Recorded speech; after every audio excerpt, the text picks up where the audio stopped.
continuem i l'última ponència d'aquestes jornades del dia 15 serà a càrrec de Clàudia Escrit, de l'empresa Cooper, una empresa de les que tenim dins del sector, no? Que treballa en tot el que és la fauna útil i que, per tant, vist les últimes ponències, cada vegada té més importància, no? El poder tindre també a l'abast del productor empreses que se dediquen a la cria de fauna útil i que al final donen un servei, no? També al sector i al final ens transmeteixen també un coneixement que és el que mejorar, com us explicarà avui un poc també Clàudia, d'aquella feina que està desenvolupant i que és molt útil per al dia a dia.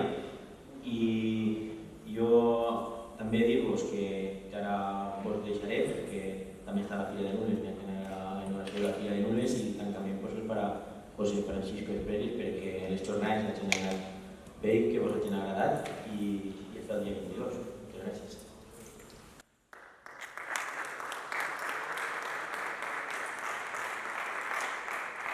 Gracias. Bueno, en primer lugar quería dar las gracias a Carles y a la Unión por habernos invitado a estas jornadas y también a vosotros por estar aquí y asistir, que sin vosotros pues tampoco sería posible. Bueno, yo soy Clàudia Escrit, como bien ha dicho Carles, muchos de vosotros ya me conocéis y también conocéis la empresa Cooper, pero para los que no, poneros un poco en contexto y explicaros que la empresa surgió y se fundó en el 1967 cuando Jan Cooper y su hijo Peter buscaban una nueva solución para controlar la araña roja que tenían en sus cultivos de pepinos. Fue en ese año cuando comenzó la empresa y fue la primera que se dedicó a la comercialización de enemigos naturales en el mundo. A día de hoy tenemos subsidiarias en más de 30 países en todo el mundo y estamos presentes en más de 120. Ahora vamos a ubicarnos, estamos en España y España es el mayor exportador de cítricos de todo el mundo. El total de cítricos que producimos, más del 94% del producto lo exportamos a la Unión Europea. Por tanto, si nuestro producto va a la Unión Europea, tenemos que estar en situación y saber en qué condiciones comercializamos y cuál es la situación agrícola en la Unión Europea. Entonces, estamos en un momento en el que tenemos una gran reducción de materias activas, estamos en un momento en el que los productos químicos no tienen toda la eficacia que queremos, cada vez hay más regulaciones y más restricciones para el uso de esos fitosanitarios, como por ejemplo el reto, libros de campo cada vez más exhaustivos. Además, poco a poco van aumentando los límites máximos de residuos permisibles en la fruta. Y por último, tenemos cada vez más presente el cambio climático y tenemos una mayor preocupación por el medio ambiente.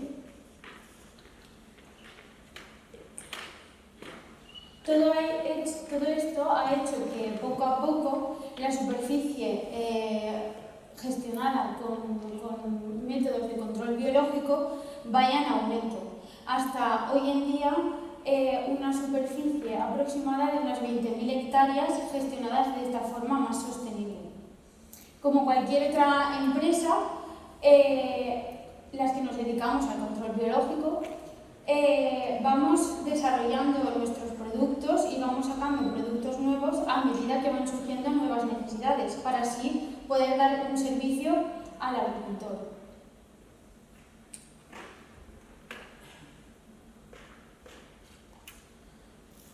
Hay muchísimas plagas en los cítricos. El entomólogo Evelyn en el 1959 ya citó un total de 875 especies de fitófagos en los cítricos. Esta solo es una pequeña lista de todas las que podemos encontrar, que casi todas las conocemos, pero hoy nos vamos a centrar únicamente en las que más guerra nos están dando hoy en día en los cultivos, en las fincas que tenemos aquí. Voy a comenzar con el piojo rojo de California, Aonidiella auranti. Sabemos bien los daños que produce. Si tenemos mucha cantidad de piojo rojo, es un insecto gregario que puede incluso desecar ramas, defoliar las ramas y, por lo tanto, producir un debilitamiento del árbol. Además, sabemos bien que si el comercio encuentra escudos en fruta, eso produce una devaluación y un destrido. Por tanto, para evitarlo, nosotros utilizamos y nos basamos en el benéfico Aphytis melinus. El Aphytis es una pequeña avispa ectoparasitoide que tiene preferencia por terceros estadios del piojo rojo de California. Además de matar por parasitismo, también mata por depredación, también se alimenta del piojo rojo de California, ¿vale? Y puede, durante lo largo de su vida, acabar entre el host feeding, que es la depredación, y el parasitismo, acabar con más de 100 escudos durante toda su vida. ¿Cómo sabemos que un piojo rojo ha estado parasitado? Cuando levantamos el escudo y vemos una pupa de esta forma que veis aquí arriba y sus excrementos alrededor. Este va a ser un futuro parasitoide que va a salir del escudo dejando su orificio de salida.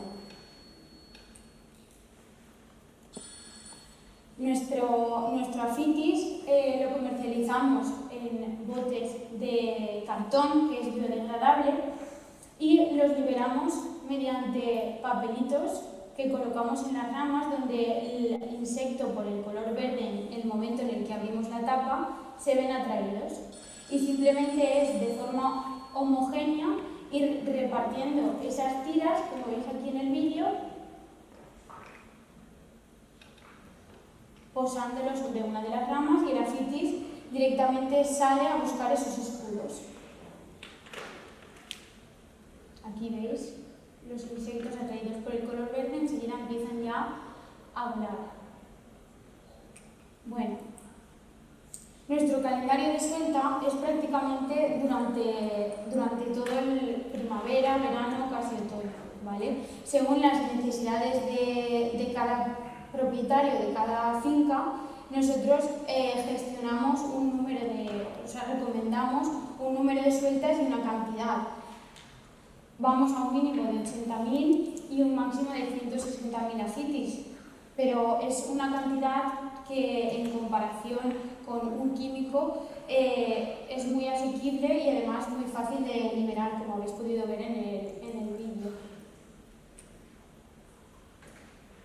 Vamos a continuar con los pseudocócidos cotonets en general. Voy a hablar de Planococcus citri y el cotonet de Sudáfrica. El cotonet de Sudáfrica, sabemos bien las deformaciones que producen los frutos, provocando pues, una mengua en la cosecha. También produce debilitamiento en los árboles, puesto que inyecta su aparato bucal en la planta y inserta toxinas y lo debilita. Y a la derecha vemos dos frutos completamente cubiertos por negrilla y derivada de las melazas que ha podido producir, por ejemplo, el Planococcus citri. También producen manchas cloróticas en la piel de los frutos. El principal depredador de los cotonets es Cryptolemus montreuxi. Es depredador tanto en forma larvaria como en forma adulta. Las ventajas de cada estadio tiene unas ventajas. Por ejemplo, la larva no tiene alas, no puede volar, por lo tanto sabemos que allá donde aparece va a quedarse. No tiene demasiada movilidad, por tanto, sabemos que donde la vemos o donde la ponen va a continuar trabajando, ¿vale? Tiene una gran voracidad, puesto que tiene que llegar a forma adulta y puede alimentarse hasta de 250 cotonets. El adulto puede volar, por lo tanto puede buscar focos y repartirse por la parcela buscando los puntos más conflictivos que tengamos. Además, es bueno saber que puede poner hasta 440 huevos durante sus 60 días de vida. El género Anagyrus son unas avispas endoparásitas que inyectan con su aparato ovopositor los huevos dentro del cuerpo de los cotonets. Así como el Cryptonemus es generalista y puede comer cualquier tipo de cotonet, los Anagyrus sí que son muy específicos. Cada especie de Anagyrus parasita a una especie de cotonet. En este caso es Anagyrus vladimiri y está a punto de inyectar su aparato ovopositor en una larva de Planococcus citri. ¿Cómo sabemos que un cotonet está parasitado? Cuando observamos en su cuerpo una pequeña mancha negra.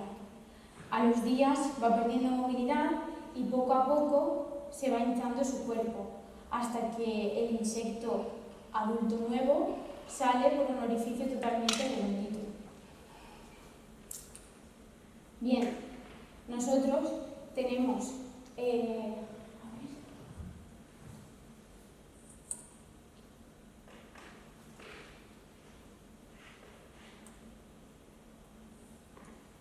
de forma comercial el Cryptolemus adulto, que se libera simplemente paseando con la caja por la finca, y ellos con el sol y el calor empiezan a agitarse y empiezan a volar. Como podéis ver, salen por ahí volando enseguida los adultos buscando dónde ponerse. Y también tenemos el formato en larva. Estos se reparten árbol por árbol, puesto que ya hemos dicho que no pueden volar y no tienen demasiada movilidad, con unos cajetines de cartón por los que ellos van reptando, como veis aquí una larvita a punto de salir, y va por las ramas buscando ya qué comer.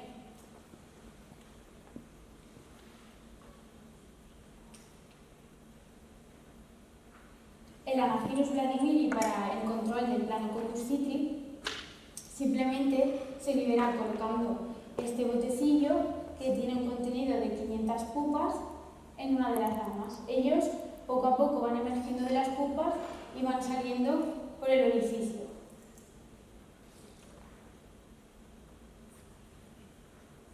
Enseguida tienen atracción por la luz, por tanto enseguida cuando ven que hay un orificio de salida que entra mucha luz, empiezan a salir.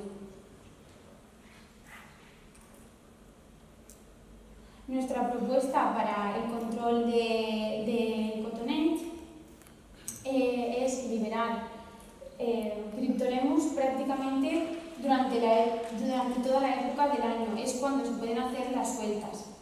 Cada uno en cada finca, depende de la casuística que haya, nos adelantaríamos o nos retrasaríamos, o pondríamos un individuo por árbol o dos, depende de cómo nosotros veamos el estado y las necesidades que haya.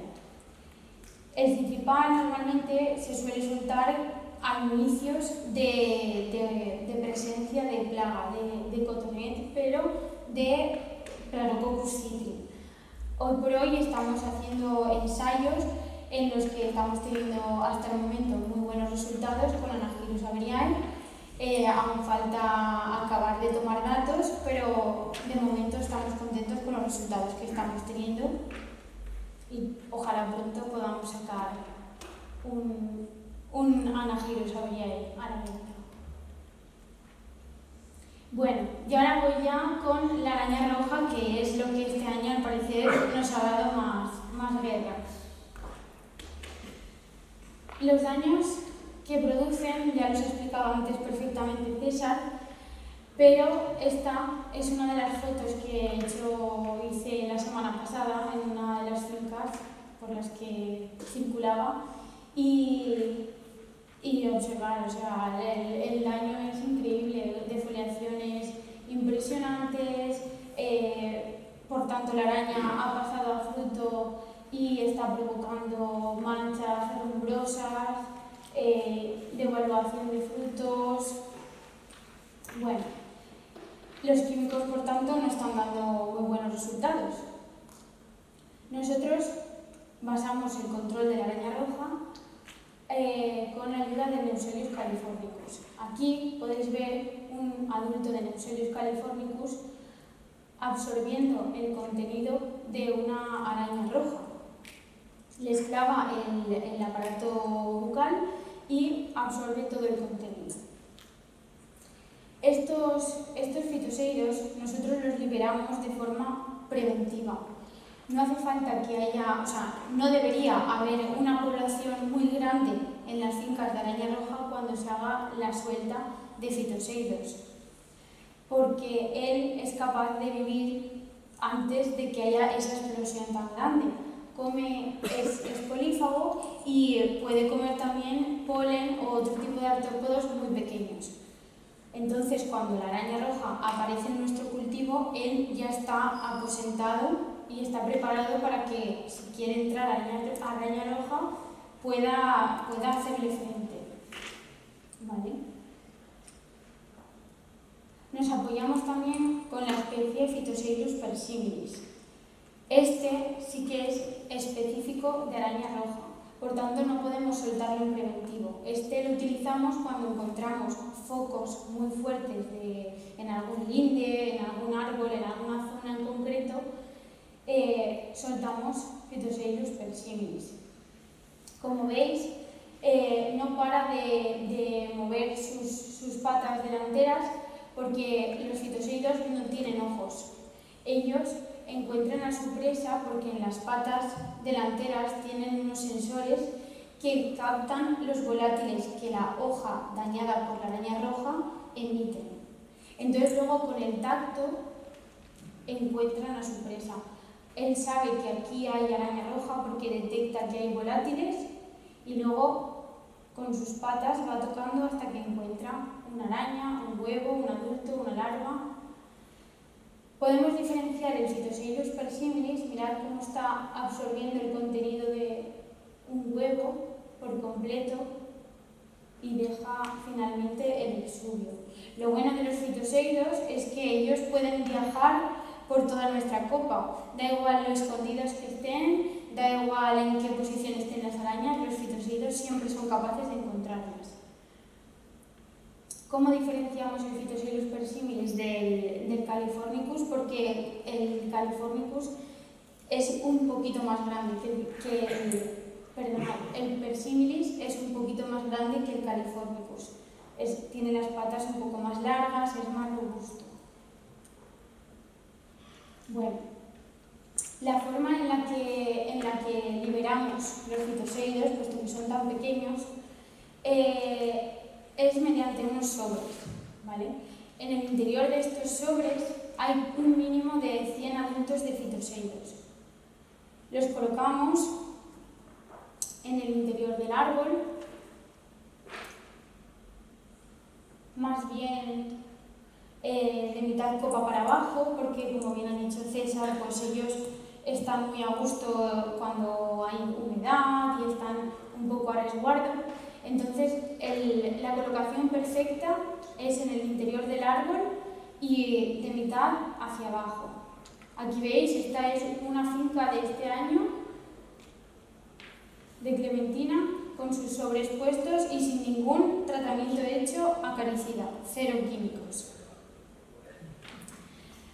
Y en alguna otra finca donde probablemente haya habido algún foco de araña roja, buscamos un foco, unas hojas, 4 o 5 hojas, y vamos con nuestra botella de persímilis.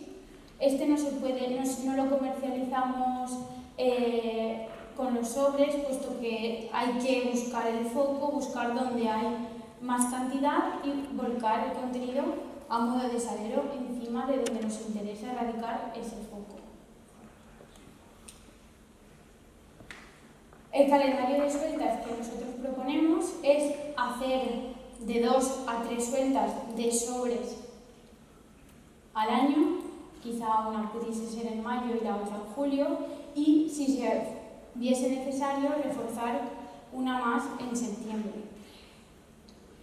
Si en alguna de las fincas será el caso de que se necesitase controlar un foco en concreto, se puede aplicar el persímilis con la botellita.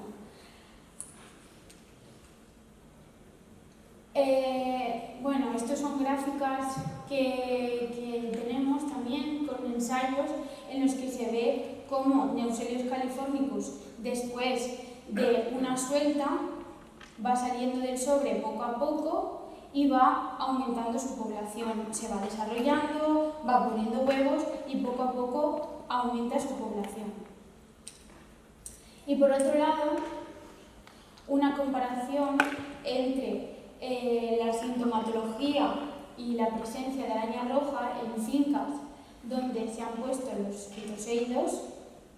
Los síntomas son muy bajitos, van por debajo y van oscilando, a diferencia del químico, que al parecer empieza a subir hasta que se dispara y es cuando necesitamos tratar. El fitoseido nos mantiene unas poblaciones de araña muy bajitas y de esa forma no tenemos los picos que hemos estado teniendo este año en fincas donde no se dejaba de tratar. Poco a poco se dispara la plaga, trato, bajo, mato también fitoseidos. Se dispara la población de araña, vuelvo a tratar, bajas. Es un diente de sierra que no terminaría nunca. Y bueno, por último, quería poneros un vídeo donde podemos ver claramente la diferencia entre una finca, una parte de la finca, mitad finca tratada químicamente, no sé si se ven muy bien las manchas de araña. Esto tenía 3 tratamientos ya acaricidas, teníamos problemas tenían problemas en las hojas, había problemas de defoliación, ahora veréis. Y la otra mitad de la finca se hizo con control biológico, con nuestro Spical Ultimate. Y veis que no se observa prácticamente ninguna hoja sintomática y marca línea realmente una forma de trabajar y otra forma de trabajar.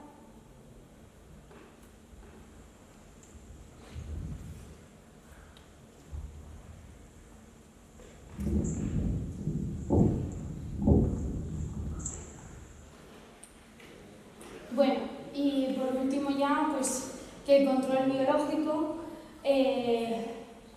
aporta, nuestros productos son económicamente viables, tienen unas excelentes eficacias, son sostenibles con el medio ambiente, siempre estamos mejorando y siempre estamos estudiando las nuevas necesidades que tiene el mercado y somos respetuosos con los humanos, con los animales y sobre todo con los trabajadores que también necesitan que los protejamos y que los cuidemos. Y nada, eso es todo.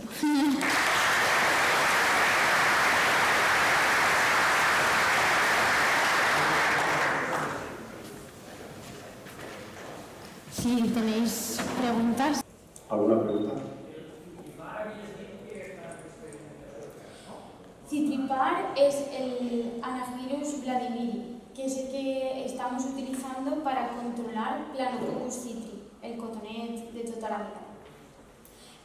Para el cotonet de Sudáfrica estamos evaluando y llevando a cabo un ensayo con Anaphyllus averiae y por el momento estamos teniendo buenos resultados y estamos pues en trabajo continuo y a ver si pronto podemos tener un formato comercial.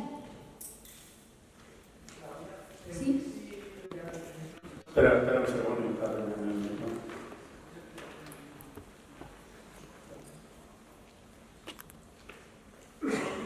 Heu vist si l'Anagirus Vladimir també ataca de l'autococus? Sí, se van fer assajos ficant diferents espècies d'Anagirus contra el cotoner de Sud-àfrica, però se veia que alguns estaven punxats però encapsulaven l'ou i no aconseguien parasitar.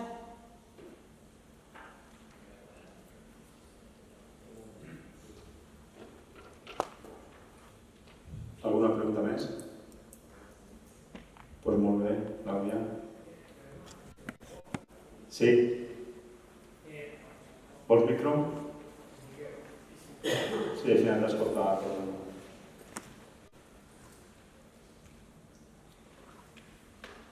Sí, a veure, no és més bé una reflexió en el context en la temàtica que estem parlant, que està molt bé que estigui Clàudia sí, com t'ho explicat, i després una reflexió a la Unió com a organització representativa dels agricultors.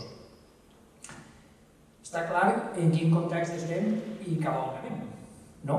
Reducció de matèries actives, renta biològica, límits de residus a la baixa, tot això. Jo a vegades trobo a faltar que des del sector en general no s'indica a la Unió Europea que això, la Unió Europea com a destinatària del 94% de les taronges que produïm els valencians, els espanyols, que això hauria d'anar acompanyat d'una nova educació dels consumidors. Perquè si cada volta va ser més difícil, a lo millor, i més car, produir taronges perfectes, que són les que avui per avui són les que tenen valor, jo crec que és imprescindible reeducar als consumidors i dir-los una taronja per a ser bona, per a ser sana, no necessàriament ha de ser gorda, brillant i perfecta. Si tenim una miqueta de problema, i si mos talca una miqueta d'aranya, hi ha algun escut ja ho diré, d'anoidella, Pueblos de Califòrnia. de Califòrnia, on hi ha una miqueta de deformació ara per cotonet, i aquesta taronja serà igual perfectament bona. Jo crec que això passa per una reeducació, és precís, dels consumidors. Perquè si no, ja ho diré, d'anoidella, Pueblos de Califòrnia. de Califòrnia, on hi ha una miqueta de deformació ara per cotonet, i aquesta taronja serà igual perfectament bona. Jo crec que això passa per una reeducació, és precís, dels consumidors. Perquè si no, va ser difícil.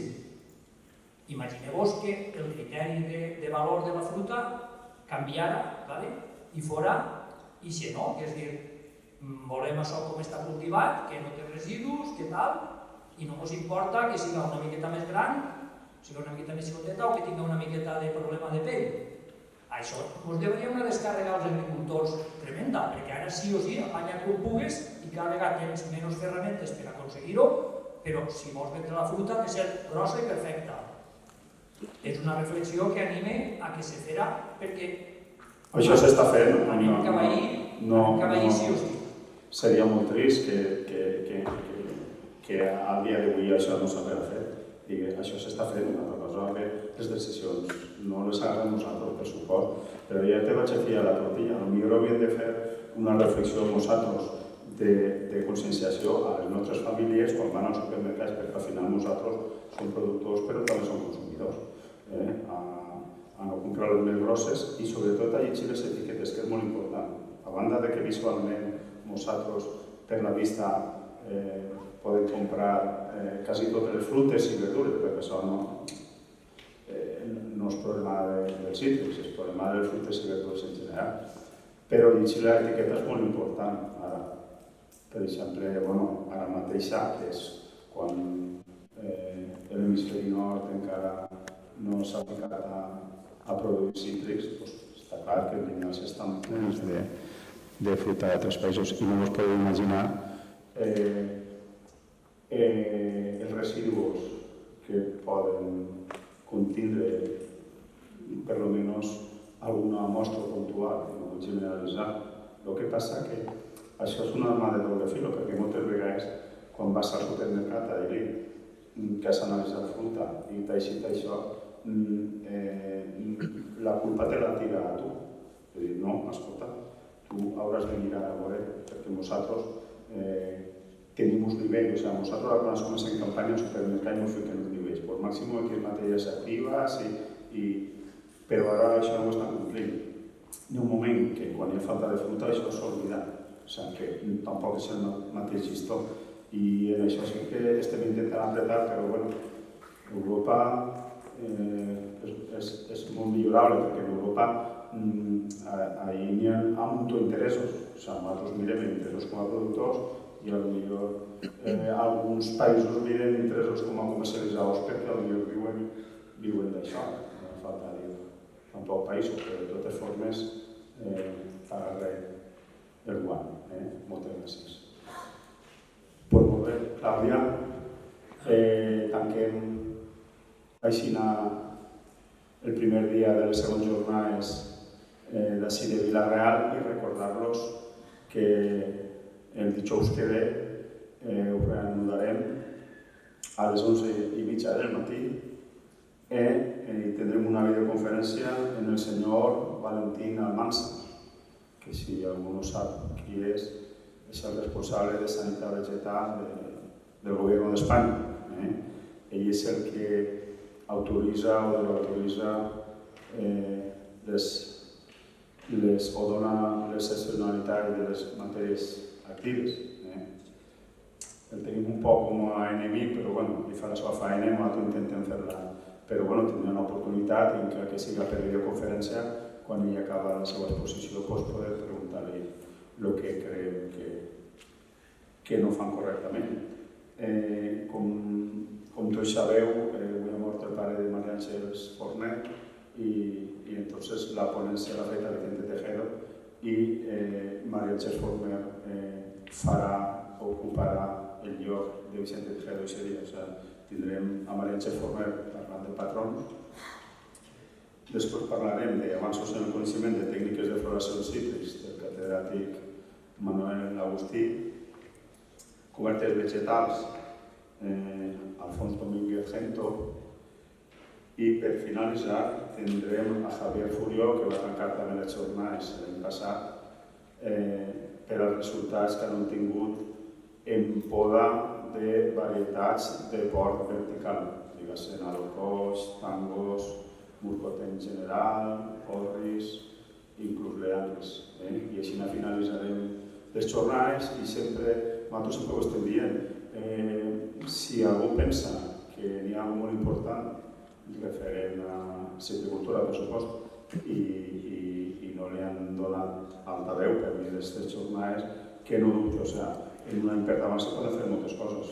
Si m'ho diuen, aquestes jornades estan tancades des de finals de juliol. Si m'ho diuen 15 dies d'antes no podem reaccionar, però estaríem encantats perquè realment nosaltres anem a fer el que vostès vulguin saber o escoltar, no hi ha una finalitat. Moltes gràcies per la seva atenció i sempre se m'ha dit just bé.